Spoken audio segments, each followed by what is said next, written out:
Alrighty, let's go. Welcome back to the Squishy Sport Podcast, giving you my review of the three main rugby league games we had over the weekend.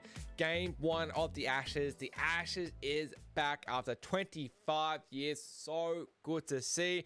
Going to be giving you my review of Samoa and Tonga in the Men's Pacific Championships, and then my review of the women's game and the Women's Pacific Championships, Australia versus Samoa, and that one there. Before we get started, if you are new to the channel, guys, please don't forget to give it a big like and subscribe. We have a new video podcast out every Tuesday, Wednesday, and Thursday. Tuesday, I generally try and do a rugby league video. Wednesday is giving you my Squishy Sports Report, covering all the latest sporting news from around the world, generally showing my Women's Player of the Week as well. And then on Thursday morning, I'll have you for the next couple months, my Red Zone report previewing the next week of the NFL coming up, which, by the way, we're absolutely killing at the moment. So appreciate all the love that I get and all the likes and subscribe. Please keep it going. I love producing content. Guys, as I said, Ashes is back. The Ashes is back after 25 long years. Instead of Great Britain, we've got England this time. 3 games in England. Finally, it's good to see the... I love internationals. International and rugby league need to be played more and more. I assume most people did get to watch the Tonga and Samoa game, which... if that is not a sign of that we should be having more internationals in rugby league, I don't know what is. It's an unbelievable crowd, but I'll start north of the hemisphere where I said we had the Kangaroos, 3 games in England. Game 1 of the Ashes here, obviously defeating England 26-6 in this one. The Kangaroos over England. I mean, man of the match, Reece Walsh. What else can you say? This guy's been not arguably the best player in the world in rugby league in the last few months by quite a long shot. What he did in the last sort of 10 weeks for Brisbane, heading to that final series when Reynolds and Mann went down, was unbelievable. Pretty much felt like single-handedly took him through that final series. Obviously, a Clive Churchill medalist as well. He is unbelievable in that grand final. Pretty much one of the best grand final individual performances I've ever seen. And for him to back that up 3 weeks later, to get on a plane, go to England, play with new teammates around. Obviously, he's got a few familiar faces like Shibasaki and Staggs. But for him to hop on a plane, go north, 3 weeks in new territory, representing in New Jersey. He's never represented Australia before, and get man of the match in game 1 quite convincingly as well. It's just unreal what this kid can do. As a Warriors fan, I'll absolutely never forget his first debut in the NRL. I believe he was a fullback for the Warriors in the game where he may have came off the bench against the Storm and Anzac Day, but I believe we got flogged that day. But you could just tell. You could just kind of tell in that first game there was just a little bit of a glimmer of a potential superstar, and he was so good for us when he was at the Warriors. I deeply, deeply miss him at the Warriors. He would be an elite fullback to still have, but he fits right in the Broncos. That's where his home is. He'll be there pretty much until he retires, I'd say. And current Queensland Origin fullback, and now the Australian fullback. And 3 months ago, he wasn't even in the talks of being in this Kangaroo squad whatsoever. In this, I believe it was a 25-man squad. Not even in the talks. It was Dylan Edwards to retain his jersey, or it was James Tedesco to make a comeback and maybe captain as well. Like James Tedesco, you're talking about a landslide Dally M winner, and then you're talking about Dylan Edwards, who is a New South Wales Origin fullback as well, won 4 comps in a row with Penrith. And for Reece to win an Origin series with Queensland, win a grand final with Brisbane, and be a Clive Churchill medalist, and now man of the match in game 1 of the Ashes, and 2 tries under his name. 2 line breaks, 2 line break assists. He was absolutely immense in this game. He just absolutely torched England, in my opinion. Started a little bit slow, of course, like sort of getting into the game, building in like he usually does. As I say, he's got new teammates around him. He's played with Munster in Origin before. He's never played with Cleary before. Never played with Harry Grant before. But with him having like a forward pack like this, and someone like Harry Grant to service him at 9, someone like Munster next to him, someone like Cleary next to him to give him a good ball and sort of good space. It's just, it means so much to a player like him, and he can just so much expose an opponent's defense like he did. I said 2 tries, he had 16 runs, 243 meters. Mind you, one of those was a massive breakaway. That was off a kick return though, but like there was a somewhat decent chase by England in that game. Like 5-6 trying to get him, just went straight through him. Just unbelievable. As I said, 2 line breaks, 2 try assists, 5 tackle breaks in that game. Just absolutely destroyed England. And he's only young. I believe he's only sort of, 22, maybe 23 now. Got a young daughter. The sky's the limits for this kid. He could become one of the greatest NRL players that we've ever seen, rugby league players that we've ever seen. The trajectory that he's on at the moment, there's nothing stopping him. Potentially, like, if he continues this, he's going to be locked up that Kangaroo spot for a while. He's going to lock up the Queensland Origin spot for a while. He's going to become a world phenomenon in the game of rugby league. And this game, if NRL and rugby league does start to become more worldwide, like the talks there has been, he's going to become a household name in the sport all around the world. And he is already in Australia, in New Zealand, in the Pacific Islands. And he's starting to become in the Northern Hemisphere well. And he just absolutely deserves it. Like, crazy. I know how hard he works at this. And the talent he has is just insane. It's not like he had a perfect game. Like, mind you, he threw a ball out of touch early on. I believe he nearly had a knock on as well. I was watching this live at like sort of 11:30 p.m. Queensland time, but he was just immense. He just recovers so well and just creates so much space. Really good support play from that, like the Nwangani Tawase flick on. I believe he got it back into Staggs, who passed it on to Walsh. And then his second try, he just created that space. He just wanted the ball. He got it. He offloaded to Shibasaki, and then he's there for the inside ball to get back under the post to seal the game. 2 tries for him. As I said, just is such a vital performance in this 26-6. I believe he kicked the first goal as well. I'm not sure Cleary even did. He was just everywhere. So massive shout out to Reece Walsh in this game. Easily by far the man of the match. Kangaroos overall, don't get me wrong, they won by 20. Jeez, I don't think they were that amazing, honestly. Like, I get it. First game, like, all together. They haven't had any warm-up games or anything. They were pretty darn rusty. Just looking at team stats now, like, possession was even. They went 66% completion rate, 24 out of 36. Like, that's well below NRL standards. Like, bottom 4 NRL team. And for a team that's like made up of absolute NRL superstars, you gotta expect way over 80%, 85, maybe even close to 90. Like, you just gotta be holding on to the ball more. And the fact that they won by 20 points in this game just completely says it all. Just completely dominate all the stats. So just had more runs, 500 more run meters, 100 more post-contact meters, 6 more line breaks. They had 93 line breaks in this one. Similar amount of tackle breaks. So the defense, like, they missed some tackles, but just the ticker to recover and get back and make the next tackle. The big one here is they had 14 more meters average set distance, nearly 48 meters to England's 33. Just absolutely crushed them. 200 more kick return meters as well. Man, the average playable speed is so long. That's another thing I'll cover a little bit later, but honestly, it was a pretty, like, I guess a B plus performance by the Kangaroos. Like, they got away a little bit in the second half. It was 8-0 at halftime.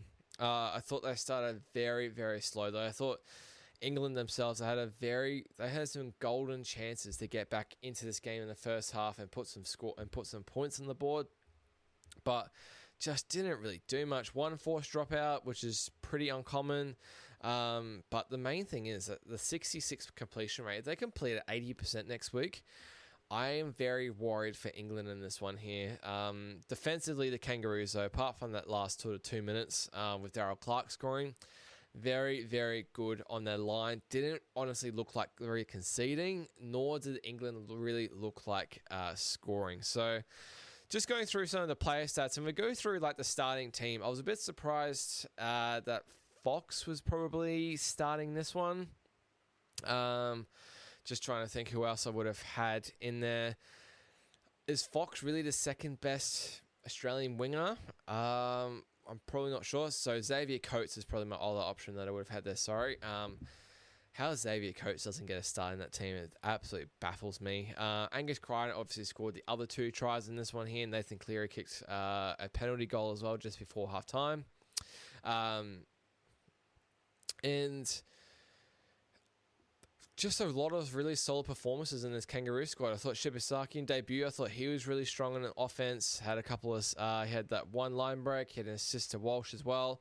Defensively, he was okay. I know he missed a few tackles. Yeah, 8 tackles, 4 missed. So we spoke about the missed tackles like a couple minutes ago. Australia had about 39, and pretty much Nwangani Tawase was like the only one in that whole starting team that did not have a missed tackle, which is pretty odd for a lot of really good defensive players in this team. Harry Grant, 5 missed tackles. Carrigan, 3 missed tackles.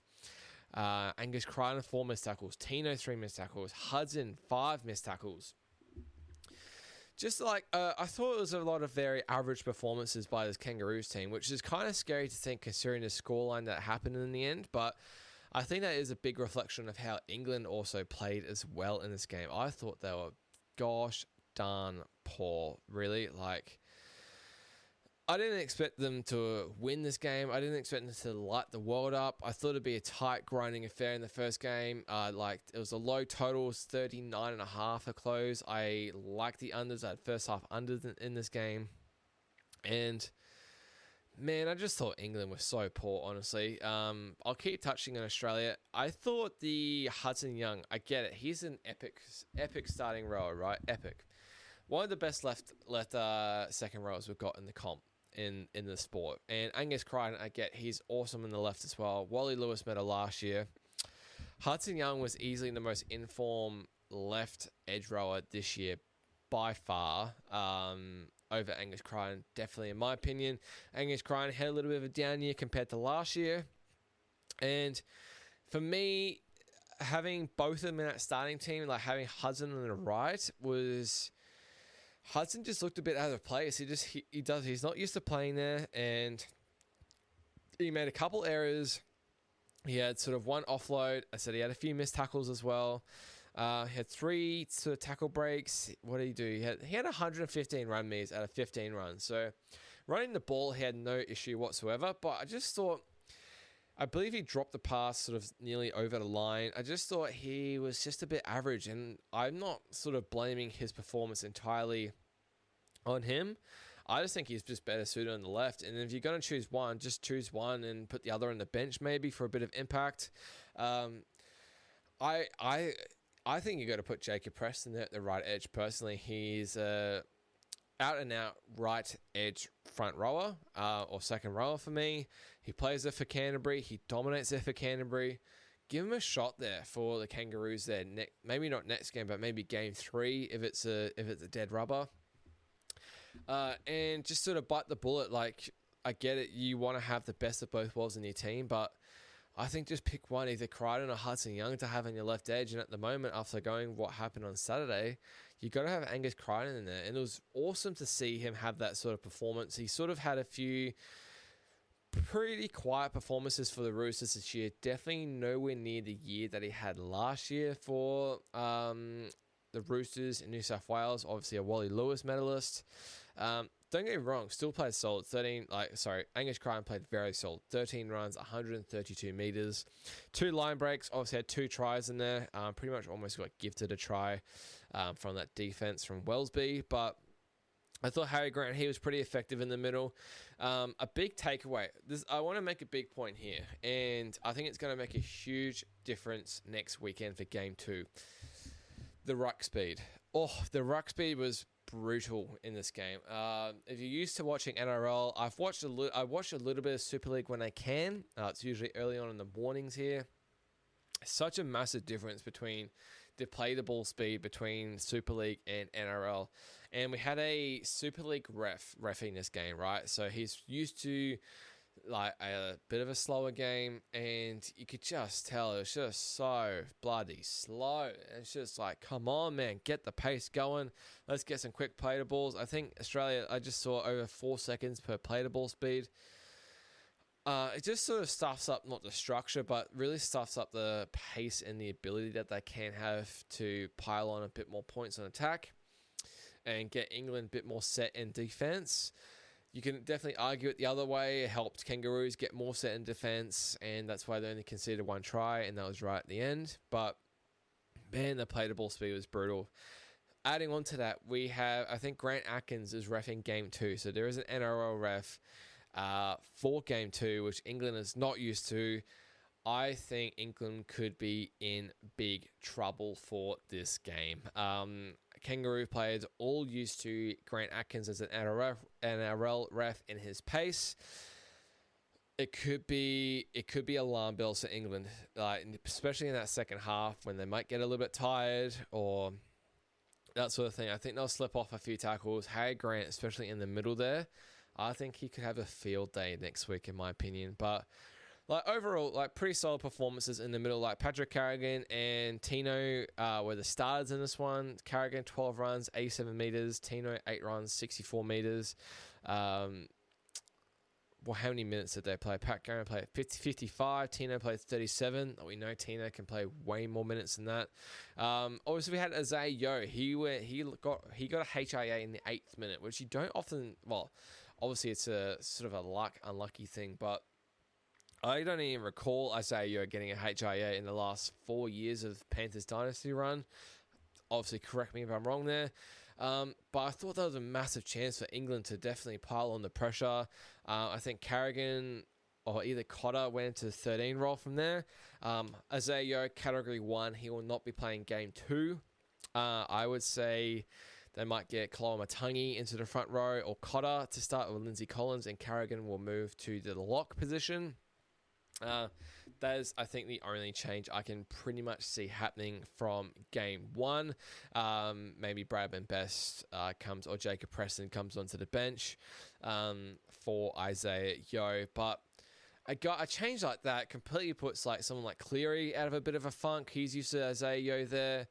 That's like, I think it was his only Panthers teammate in this game, which is quite interesting when you think about it. And just England did not take their chances, but not really too many sort of down performances from this Kangaroos team. I thought Marky Mark, I thought he was solid. Staggs was solid. Shibasaki was solid. Fox was solid. Munster, he's very creative. Got involved a little bit. When he starts doing those little dancey dance moves, it's pretty bloody hard to stop. He had 16 runs or 125 meters, 33 post contact, 2 line break assists, 2 try assists. Thought he was very good. Cameron Munster, easily the best 5'8" in the world, in my opinion. Unless I'm thinking of someone super obvious. Okay, I mean, you could say Dylan Brown, but Cameron Munster for me is out and out the best 5'8" in the world for me. Cleary, I thought he was a little bit quiet. Yeah, you can say Isaiah Yeo caught the HIA, but Cleary didn't have to do much in this game. Honestly, just had to do some good kicking game and let sort of Munster, Grant, and Walsh do the work for them. The forward pack did their job. I said 47 meters a set, it's going to be pretty bloody hard to stop.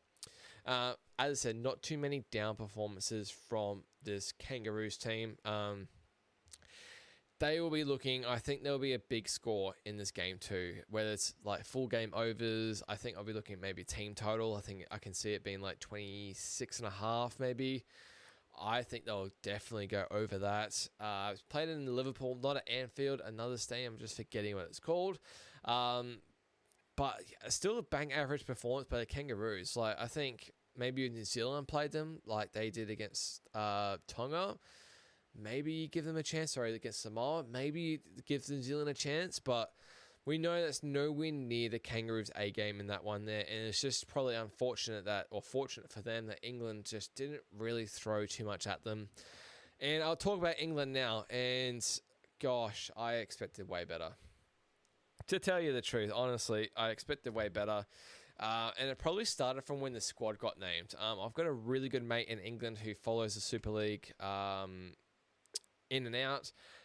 He knows what this England squad should have been looking like, and I think there was a few key English players missing from this team, especially the squad overall.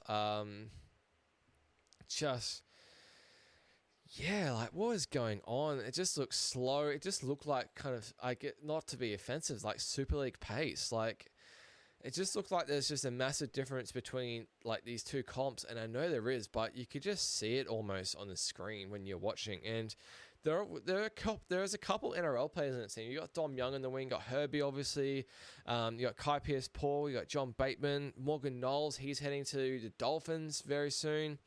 Like Jez Litton, he's on the NRL, but I really rate him. I think he's quite fast out of the ruck. AJ Brinsman's the 18th man. Going after what Wellesby dished up on the weekend, I think AJ Brimson has to be very, very close to getting a starting spot in this team, whether he comes off the bench, whether he starts at fullback. He's used to the NRL style and his pace, and if you're going to have an NRL reffing game 2, I think he almost has to be there. But as I said, like Kangaroos had 12 errors. They gave England some very good possession, full sets inside the Kangaroos half, and they either blew it straight away or just looked like doing nothing. And they're used to the shorter in goals. Just gonna have a quick drink. They're used to the shorter in goals, so there's no excuse there. Obviously, bar a couple NRL players, but I just thought this team selection was so weird. Like, I've watched a little bit of Super League, right? I know enough to know that Mikey Lewis is a 5'8" for Hull KR. And George Williams, I've seen George Williams play for the Raiders at 7. Now Williams is at 6 and Mikey Lewis is at 7 in this game. I just don't. Why? I've seen Mikey Lewis play. He's got a running game. He scored a brilliant try in the grand final for Hull KR. Now he's playing 7, and then you got George Williams, who's, I think, 34, 35 maybe, playing for Warrington. Him at 6, he's not a 6. Come on, man. You've got another guy, Harry Smith. He is a very good player. I believe he's the halfback for Wigan. I would be putting Mikey Lewis at 6. I'd be playing Harry Smith at 7. I'd be playing Brimo at fullback. Wellesby, I think he had his chance, but that first try to Angus Crichton, God, come on, man. Or a second try. Just come on, man. That is just, that's not international stuff. You got to bring your best, and to not even be on your, 10-meter line let Angus Crichton just sort of stroll in. He had no idea where his position was, and just shocking defending. For him, he's rather small to go up a guy that's over 100 kilos running at you. Mate, you got to be at least sort of 10 meters out from your own line. Give yourself a chance. I thought Wellesby was very disappointing in this game. I know his talent as well. I know how good he can be. I believe he plays for St. Helens. But, man, I expected better. Was he 24 years old? As I believe he does play for St. Helens at fullback there. So, he plays for a good team. But, man, I was very disappointed in Jack Wellesby. I hope he can either get another shot. I hope he performs well. But yeah, I got bad vibes off England. As soon as the squad was announced, the fact that they didn't name a team 17 for the whole week until literally an hour before kickoff, which is really odd. You just don't see that in the NRL. It could be different in the Super League. And then walking out in tracksuits as well. Something about walking out in tracksuits just gives bad vibes, especially when the opposition is not wearing tracksuits, and especially when you're at home as well. I don't know what it is. Just go out in your playing uniform, you're ready to go, play hard, sing your anthems, and be ready to go. Not have to take off your tracky suits. Just bad vibes. I just don't get good vibes off tracky suits. I thought Herbie, they tried to give him as much ball as they could. He just didn't get much opportunity, good opportunity. 15 runs, 128 meters. No one for England clocked over 150 meters, and Dom Young, I thought he was quite solid. He's always rocks and diamonds. I thought he had some pretty good moments in this game. kind of didn't really look like scoring, I guess. 14 runs, 129 meters, 51 post contact. They did threaten a little bit down that left side with Wardle and Tom Johnston. If I was to name one thing, they had a couple line breaks down there from what I know. Yeah, they both had one line break each. Wardle had one line break assist as well. But again, just ticking over the 100-meter mark. Nothing special whatsoever. And I just thought George Williams and Mikey Lewis in the halves really didn't provide a whole lot in attack. Darryl Clark, I believe he's getting on a little bit as well. I'm just going to have a look to see what sort of age he is. It's not going to load for me. That's okay. I believe he's definitely in his 30s somewhere. And again, just a little bit that slow pace. Harry Grant's going to have a field day next week if it's Darryl Clark again starting. I really like Jez Litton. I think he's got a little bit of pace about him and can really make an impact out of that ruck. But the main thing here for England is the two starting props, Ethan Harvard and Matty Lee. So Ethan Harvard played 21 minutes. Matty Lee played 44 minutes. Matty Lee, 6 runs of 36 meters. Ethan Harvard, 5 runs of 37 meters. You just can't have that. You can't have your two edge rowers, John Bateman and Kai Pearce-Paul, outrunning you, having more runs. I get it. They played the full distance, but man, like these numbers in the front row, it's just majorly disappointing. Alex Walmsley, like St. Helens legend, I thought he was quite effective off the bench. 7 runs, 63 meters. He would have played, and he played 19 minutes, and he outran Matty Lee. It's like, what is going on there? And this guy's like been through it. Like he should not be outworking these guys. Morgan Knowles, I thought he was one of the standouts. So he's heading to the Dolphins pretty soon, if not next year. Pretty young fella. He played the full distance, 11 runs, 73 meters. I think he had a few tackles in there as well. 45 tackles to 3 missed. So a pretty solid performance by Morgan Knowles. But really, that's about it for England. I was very disappointed by their performance. Nothing too much to stand out. They've got to make some changes for Game 2. That any sort of chance. I believe they're 16.5-point underdogs at the moment. Let me just quickly confirm that on the fly. It might be more now. 18.5. Is it 18? 18.5 now. So it has been a bit of Australian money. I'm guessing that total is going to be about 44.5, maybe 42.5. Especially with the Australian ref, I can see there being points in that game if the weather prevails. All right, so obviously Game 2 is in Liverpool next week. The stadium is called Hill Dickinson Stadium in Liverpool. So 12:30 a.m. on Sunday morning here in Australia. Wow, brutal timing. Wouldn't expect too many changes from the Kangaroos. Expect a few changes from England in this game. They have to, if there's any sort of chance of trying to like level up the series. But at the moment, it's going to look like a 3-0 Kangaroos performance. Considering how average I thought the Kangaroos were, I don't think that's a normal performance. I think that was sort of a bit rusty, getting used to each other. I'm expecting a bit better from the Kangaroos. I think they can put close to 40 on England potentially this weekend. We'll just wait and see. But that is Game 1 of the Ashes review done for you. Moving on to the Pacific Championships. And this was an absolute, it looked like to be an absolute belter of a game lined up. So this game was about a pick-em between Samoa and Tonga. Pacific Championships, so just the 3 teams on like the main sort of category this year. You got Tonga, Samoa, and obviously New Zealand. Aussie obviously not playing because they're playing the Ashes. So last year it was Australia, Tonga, and New Zealand, while Samoa toured England. It'd be interesting. I see Tonga tours England next year. But this game had all the hype to be an absolute classic. And before I get started, this was at Suncorp Stadium, a crowd of 45,000, and it wasn't in Tonga, it wasn't in Samoa. Man, that crowd was awesome. Flags flying everywhere. I wasn't able to watch this game live. I was actually in the middle of the storm in Brisbane, which is absolutely mint not. This game did get suspended with about sort of 20 minutes to go for about sort of half hour-ish around there. Came back on, finished the game, which is cool. But This was all Samoa. All credit to them. 12-0 up at halftime, and they just put the foot down in the second half, especially after the suspension of play. Literally, Tonga's only try came in the last 2 minutes. So they lost Samoa won 34-6 in this one here. A double to Jeremiah Nanai, and those two tries were... he's a freak.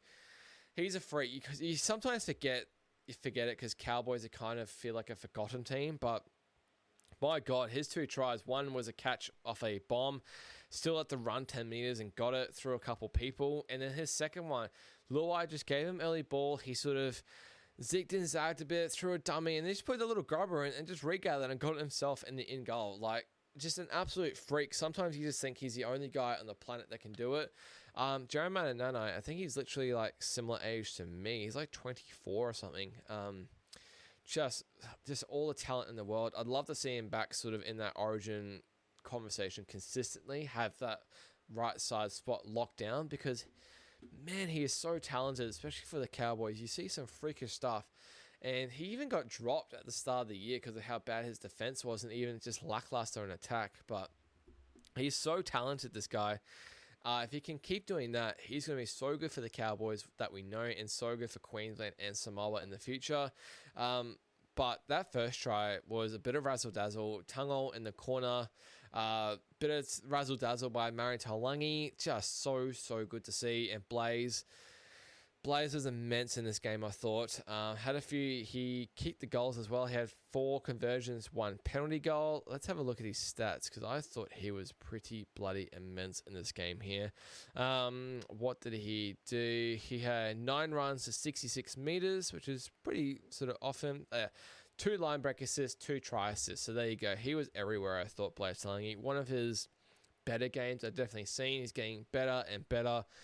He is going to be absolutely immense for the Panthers next year with Nathan Cleary. I think it's redemption season for sure. He's only going to get better. He is absolutely incredible. Roger Tuivasa-Sheck, whether he leaves the NRL, whether he doesn't leave the NRL, he's done his fair fucking share in this league. 32 years old, and he's still punching out 300 meters in an international game. 28 runs for 296 meters, 100 post-contact on the dot, 6 tackle breaks. My goodness gracious me. 1 offload. What a machine. Just absolutely crazy. Brian To'o keeps doing his damn thing. I don't think he scored, but 19 runs, 182 meters.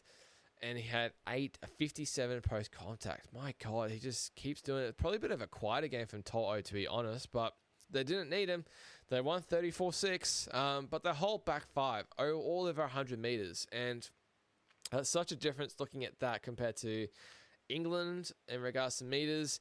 Like you look at the front row, like Josh Papali'i started. Obviously, you got Payne Haas, who's finally converted to Samoa, which is awesome to see. Payne Haas clicked over 100 meters. He had 12 runs. Probably a little bit on the quieter side for him, I'd say. How many tackles did he have? Only 18 tackles. Played 44 minutes. 44 minutes would be the lowest minutes he's played this year in a game by an absolute country mile. He can go to distance. He usually plays at least 60, 65. So, look, bit of a quieter game from Payne. He still scored. He's still immense to sort of watch. He's just such an impact. And I thought Jerome Luai, he had the 7 jersey on his back. I thought he was everywhere as well. 12 runs himself in this game. Had a try assist, 2 tackle breaks, 4 offloads as well. So he was everywhere. But they just absolutely dominated Tonga. They looked faster. They created more space. Just looked a whole lot better. Shout out to my boy, CHT, Harris Tavita, scoring a try off the bench up the Waz.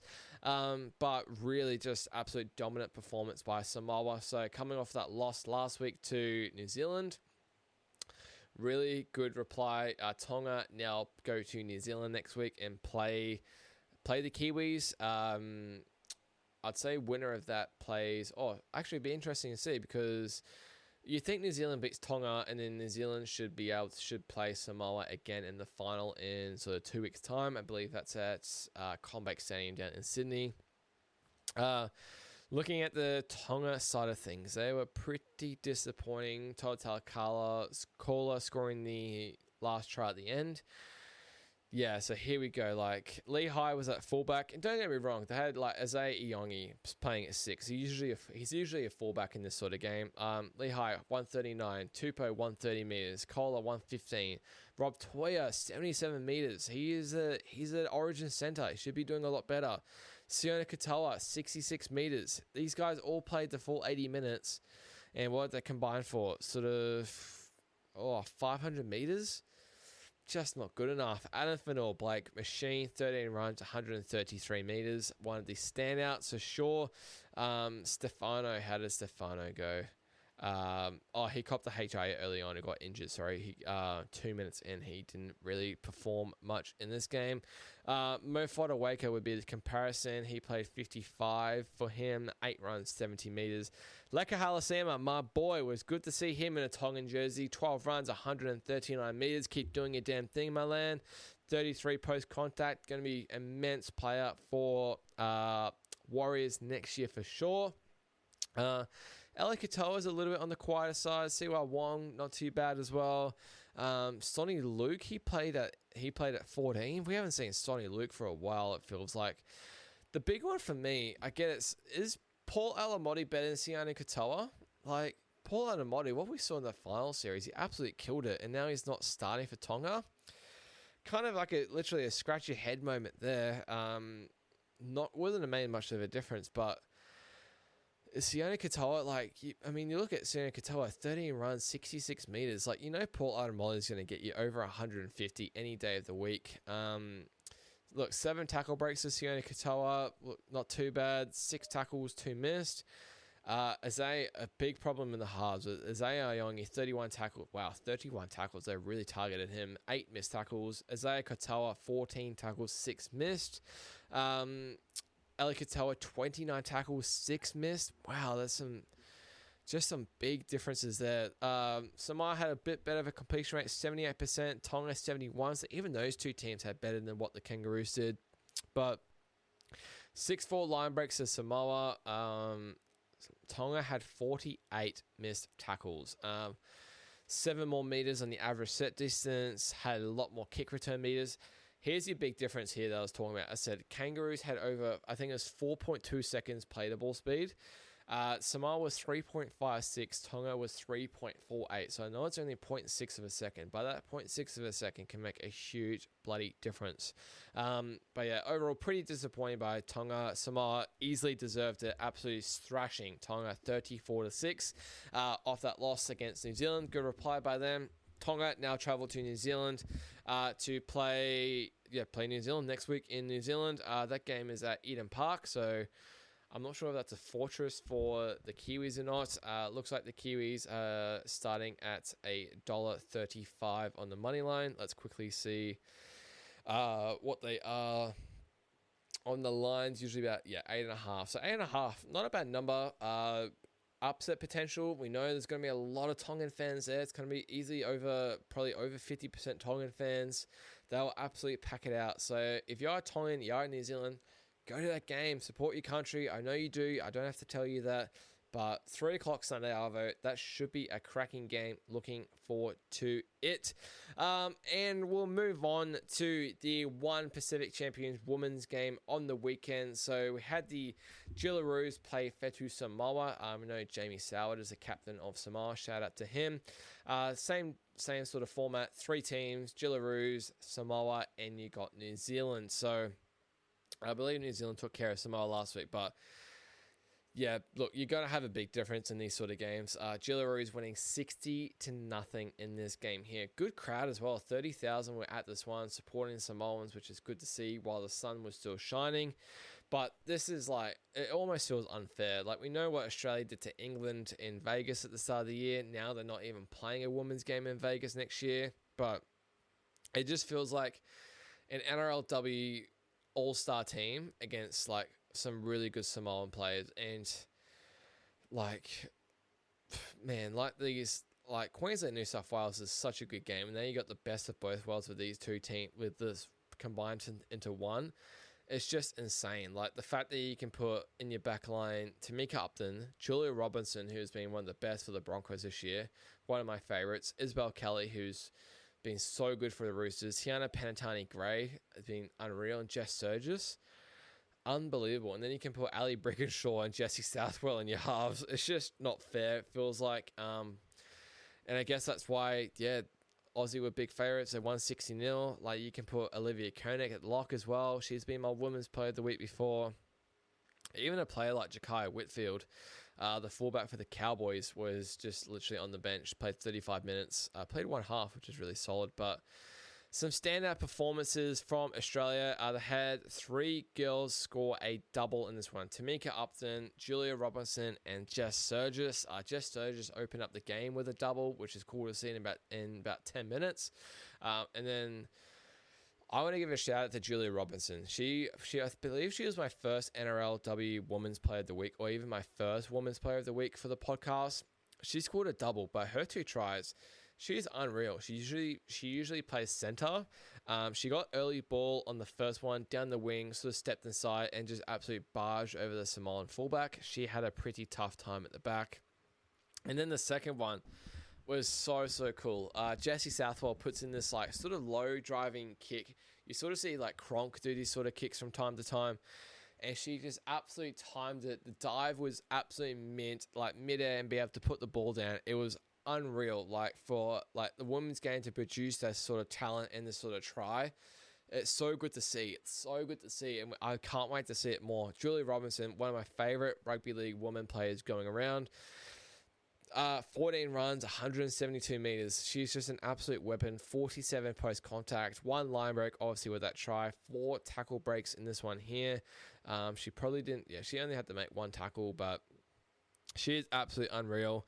Obviously, Tamika Upton, she just blows me away every single time. 2 tries. She had 2 assists as well. 4 line break assists. 15 runs, 192 meters, 23 post contact, 3 tackle breaks as well. 5 tackles, 0 missed for her. Just a weapon. She's just crazy. I probably thought Ali Brigginshaw, she was a tiny bit on the quieter side. She had 1 line break assist, 1 try assist. Jessie Southwell was awesome in this game. She got 16 points. She had 8 conversions out of 11. She still went for 4 runs. She had a line break. She had a 2 line break assists and 2 try assists as well. Isabel Kelly had 2 try assists, a line break assist as well. And Penatani Gray also had 2 try assists, 2 line break assists, and 1 line break. They scored 11 tries in this one, kicking 8 conversions. Just absolute dominant performance, what you sort of expected. I think Olivia Koenig, did she score a try as well, I thought? Where are we? Yes, she did, off a kick, which is really good to see, charging through the line. She played 54 minutes. She would have charged through 9 runs, 107 meters. She's one of my favorites as well. Like, look at these numbers. Like, Yasmin Clydesdale, 11 runs, 145 meters. She went the full distance. Kezzy Apps, 11 runs, 153 meters. Jessica Elliston, 44 minutes, 12 runs, 116 meters. Literally putting the England men to shame in this sort of game. Even off the bench, Jakaya Whitfield, 7 runs, 129 meters. Some crazy numbers here. I'm just going to have a look at the team stats quickly. Like even Jillaroos completed at 65% and they still won 60-0. Samoa completed at 79%. I don't think I've ever seen a completion rate like that and a team lose 60-0. Which is obviously a massive talent sort of difference. 12 line breaks to 1. Samoa had 39 missed tackles to Australia's 20. Average set distance, Australia had 46 to Samoa's 30, let's call it 38 and a half. Again, play to ball speed. What you see in Australia, 3.57 to Australia, 3.67 to Samoa. I'm telling you right now, if this Kangaroos team gets down to 3.5 next week with an Australian ref, they will absolutely kill England. 9 offloads to 1. Really, really good performance. Did what they need to do. I thought the tackling was pretty poor, I guess, from the Samoan side of things, but what are you going to expect? I guess. 39 missed tackles, not very good, but 15 errors from the Jillaroos. I believe the Jillaroos play Australia next week. They must do in New Zealand. That is going to be an absolutely cracking match if if the Jillaroos don't play like that, yeah, they play before New Zealand play Tonga next week. So they play at 12:30 Eden Park, so a double header. Again, get out there, guys. Go watch these ladies. They're immensely talented. That is going to be a cracker. So I assume the winner of that game should go through. I think they'll both meet in the final anyway, because New Zealand did beat Samoa in the previous week, 22-20. Yeah, what a game that was. So I'd say, yeah, it should be those in the final, New Zealand and Australia. And then I'd expect New Zealand and Samoa in the final of the Pac Championships in the men's. That is my review of the Women's Pacific Championships games. We've got obviously one more round left to go. I'll also give a quick shout out, my bad, to the other Pacific Championships games that we had over the weekend. So we had like the lower bowl, which is PNG, Fiji, and Cook Islands in the men's. PNG beat Cook Islands in Port Moresby 40-28. When you had Fiji beating the Cook Islands 44-24 last week. So PNG play Fiji this weekend on Saturday in Port Moresby once again. Really good to see. So there's 6 international teams playing at the moment. And then on the women's side, you have got,